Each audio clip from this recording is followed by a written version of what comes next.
Hello. In this video, I'm going to talk a little bit about using the dues tab and the automatic calculation features and how dues tie into the dues status. To that end, I'm going to talk about Davy Crockett here, who has this dues history that you can see, and he's currently late. And one of the reasons he's deemed to be late, if you press that little question mark right here, a member is late, a member is current if their dues year over here is greater than or equal to the current year.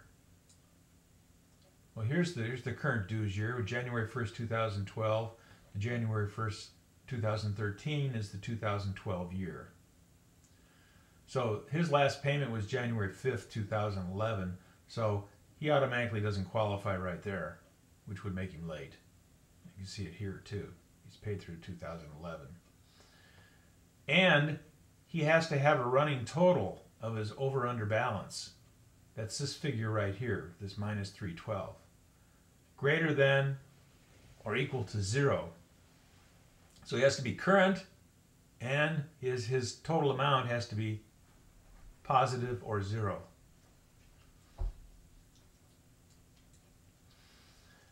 So let's say I'm secretary and I get a phone call from Brother Crockett, and he says, "What do I owe?" Well, first thing I want to do is enter in today's date, and it tells me he needs to pay $385 to be current. What that is the total of all this. So I can prove that by saying, well, I plug in 385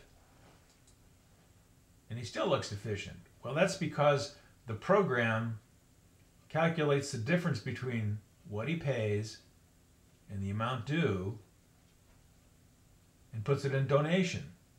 If we take it out of donation by deleting the donation amount,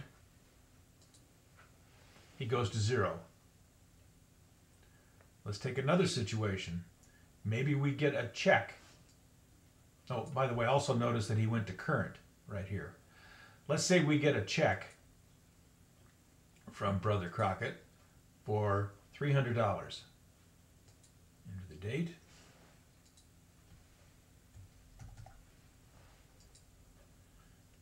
Well, he's 227 goes to donation, which we don't want,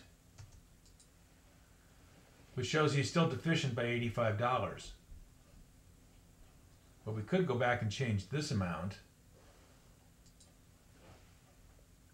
like this, and now he's ahead by 37, so we take the 37 and we put it in donation. Now he's 0, and his due status goes to current. Another situation, we just get a check for $400. According to this, he's still deficient by 190, but the excess of 327, the difference between the amount he paid and the amount that's due, is in donation. So we take it out of donation, apply it. Now he's overpaid by 137. We can either leave that there and it'll be considered in the next yearly dues payment, or depending on what he wants to do, we can take that 137, apply it to donation, he still stays current. It's kind of tough to get your mind around this, but once you use it for a while, it should get to be kind of intuitive on how this works. So I suggest you just run through this tape a couple times and practice it on your own with different scenarios.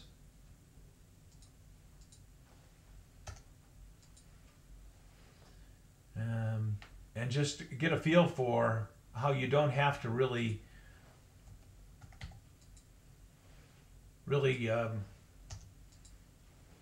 you don't have to think of anything. I'm not thinking of anything right here. So just play with it and use it. If you have any questions, any comments or ideas, feel free to get a hold of me. This is me. This is my email address. This is my phone number. Thanks for watching.